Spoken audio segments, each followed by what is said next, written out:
Am I the a-hole for making my brother's family homeless? Especially because he has a small child and a soon-to-be-born baby?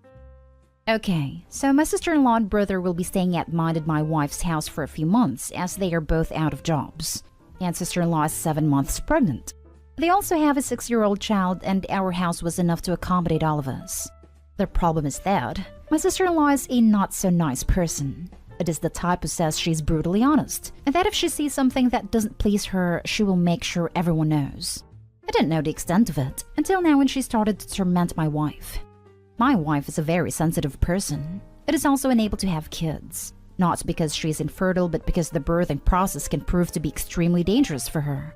My sister-in-law found out about it and has made it her life mission to remind my wife how joyful motherhood is, and that giving birth is something that completes every woman, and that every pregnancy is a danger but a risk worth taking.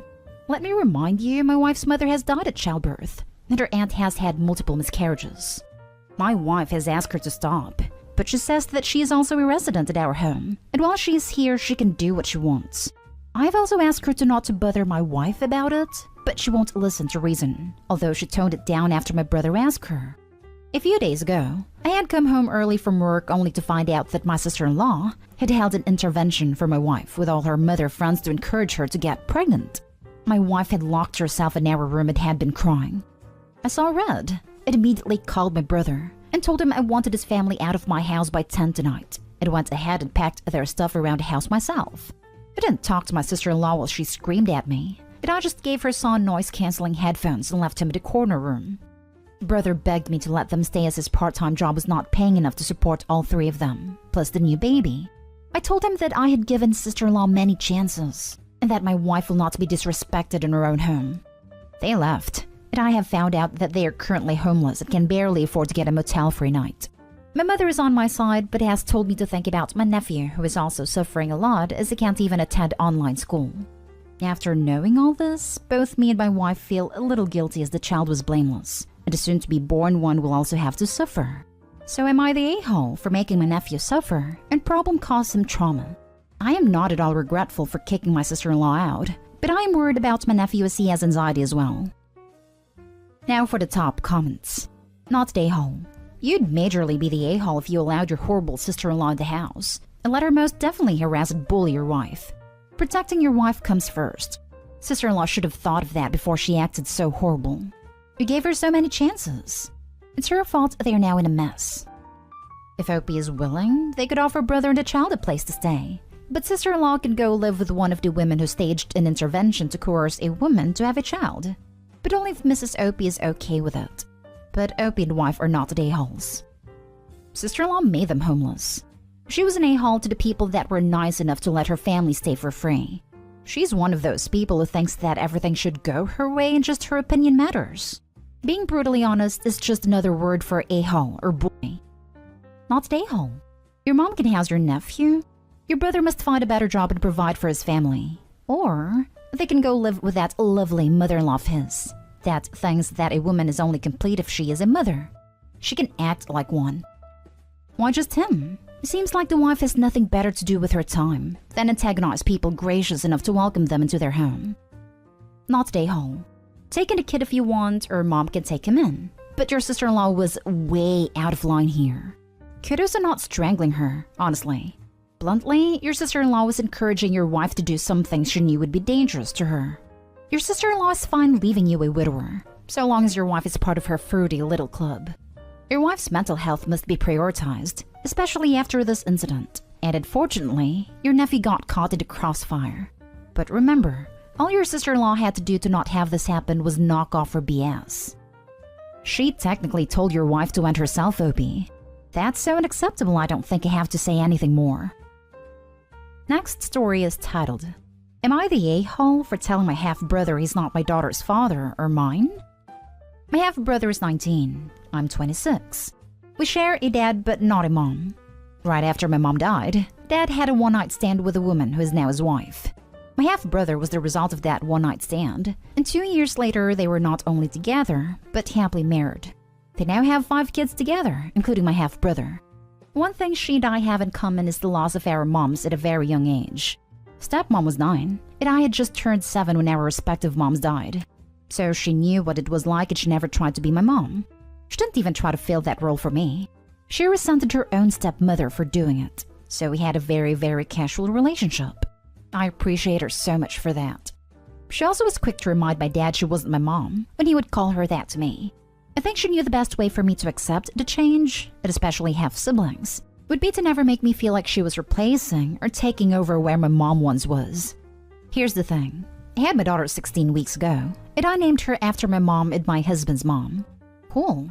Dad started to say something, but his wife cut him off. But then my half-brother, the oldest of their kids, has been on my case about it. He told me I was rude. He told me that I should have used his mom's name, because she's been my mom longer than my birth mom was, and all this other crap. I told him to knock it off. His mom told him to knock it off. But then he came for me even harder, and told me to change her name and show respect and love to his mom, or else. I told him he's not my daughter's father or mine, so he has no business telling me what to do or deciding what my daughter's name should be. He is pissy, but I'm ignoring him. Am I the a-hole? Not the a-hole. You can name your child after whoever the hell you want. The fact that your stepmother seems to also understand this should also give you further comfort in your decision. Your half-brother needs to stay in his lane. That's what's so annoying about it. He's probably even hurting his mother by implying she should have accepted her own stepmother more. Dude needs to step off and save his mother's name for his own future kids should he want that. Not the a-hole. Why do people think naming babies is a committee decision? Not the a-hole. People like this are dumb. Stand your ground. Every time I see these kinds of posts, I can't believe the entitlement of some people. Bunch of clowns. Tell them to push a kid out of their uterus and they can name it whatever the hell they please. Not the a-hole. But I suspect he's getting the attitude from your father. Even if your father has a little more wit about him, it is keeping his mouth shut. For now. But I wouldn't be surprised if your brother, and maybe your father, started using your stepmom's name, the middle name, instead of your mother's name. So just be prepared for that and have a plan for dealing with it. Next story is titled, Am I the a-hole for refusing to see my stepmother after my dad died? I, 24 female, have two half-siblings, Millie, 32 female, and Tom, 35 male. My parents had an affair. My mom met him on a business trip and he didn't tell her he was actually married with kids until she found out she was pregnant with me. I only really spoke to him twice a year through a 5-minute phone call, and my mom raised me totally by herself. But when I was 15, I lost her. My dad's wife knew about the affair and basically stuck with him anyway because my dad was very, very rich, as in had 4 houses in posh parts of London/Surrey rich. And I was out of sight for the first 15 years of my life. When my mom died, I went to live with them and she made my life hell. She'd make horrible remarks about my appearance, called my bouts of depression because of my loss, attention-seeking. She made sure I was never really alone with my dad, and I was shipped off to boarding school. I was never invited back for Christmas, but I spent most of the summer holidays at a village my boarding school was closest to. It was incredibly lonely, and my dad didn't ever seem to care much about me either. When I got to uni, both of them refused to help me out financially even though they did the same for my siblings. I got through uni by working during the academic year and throughout the holidays. Nobody apart from Tom bothered to show up at my graduation, and he's the only sibling I'm close to. Anyway, about 2 months ago, my dad very suddenly died of a heart attack. Not only was I not invited to the funeral, but Tom told me after while my stepmother was doing her speech, she only mentioned my dad having 2 kids, Millie and Tom. Tom was fuming at her, but she waved it off saying if she'd have mentioned me, she'd have ruined my dad's reputation. A week later, my dad's lawyers told me that my dad had secretly left me shares, some money he'd saved in a life insurance payout he set up when I was born. He left a letter apologizing for being so emotionally distant, that I wished he'd appreciate me more and that he knew the money was never going to replace how lonely I'd felt, but he was hoping it would guarantee me some kind of stability. I've taken the money, and I'm planning on immigrating soon just so I could be on my own and get on with my life. And here's where I'm the a-hole. My stepmother never bothered telling me my dad died or anything, but earlier this week, she texted asking if I wanted to have lunch with her because she wanted to talk to me about my dad's will. I texted back saying, "You never made an effort to make me part of the family, and let's be honest, you never will. I never want anything to do with you again, and please don't come running to me about your problems because you're nothing to me." Tom told me she was sobbing at how it was unfair and didn't want to give her a chance. And Millie sent me a text saying I was an a-hole because I was taking advantage of how fragile my stepmother was. Tom's siding with me quietly, but I'm wondering if I've been too harsh to her. Am I the a-hole? Not the a-hole. If there is something in the will to discuss, then get a copy and work it through the attorney only. There's no need to give this woman a moment of your time. She most likely will be trying to get something from you. Work strictly through the attorney, get everything you were bequeathed, and move on. He actually had a talk with his lawyers because I was worried that if she somehow found out, she'd try and get something out of me. Apparently, when my dad got diagnosed with a heart condition, he told them to make sure this will to me was totally airtight from a legal point of view, and that there wasn't anything massive for me in the will, just that I owned a small share of the houses left, which, to be honest, I'm not interested in anyway. She probably wants to sell one or two of those houses, would be my guess, and doesn't want to pay you your share. I would make sure you get what you're owed. I'm sorry, this situation is so sucky. Don't engage with her though, stick to your guns. Oh, that would explain it, I guess. I've blocked her from my phone, and I'm getting a new number soon anyway, thankfully. Not today home. She's not your stepmother. She was your father's wife. There is a big difference. You have the information from his will, so you don't need anything else. Grieve for the father you lost and the dad you deserved but never got. My condolences to you for your loss. Thank you. I feel very meh about it, to be honest. It's like hearing about the death of a distant relative you barely knew. Now for the last story. Am I the a-hole for not paying my biological mother's medical bill? Here's a little backstory. My mother was baby-trapped into having me by my father, who was very abusive towards her in many hurtful ways. When my mother had courage to end the relationship, I was around 2 months old. My mother had a strong hatred towards me, most likely because I was her tormentor's baby. She would verbally and mentally mistreat me growing up, and she would take her anger out on me. Not to mention she was a substance user and a strong alcoholic. She is to blame for my traumatic childhood experiences. My mother would always threaten to abandon me, adopt me out, sell me, etc., etc.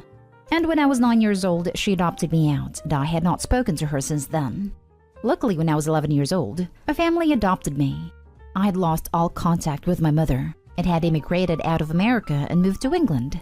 There, I had a lovely teenhood and went to therapy to later recover from my past trauma. I went to university to study business, and I earned good money for a 24-year-old. Then my adoptive parents came to talk to me, saying how my mother wants to get to know me and that they had given her my number. I obviously said I wasn't interested because I didn't even know if I had forgiven her. But a few weeks later, I had received a call from someone in relation of my mother, saying how she has some sort of heart disease and wants to meet me and apologize.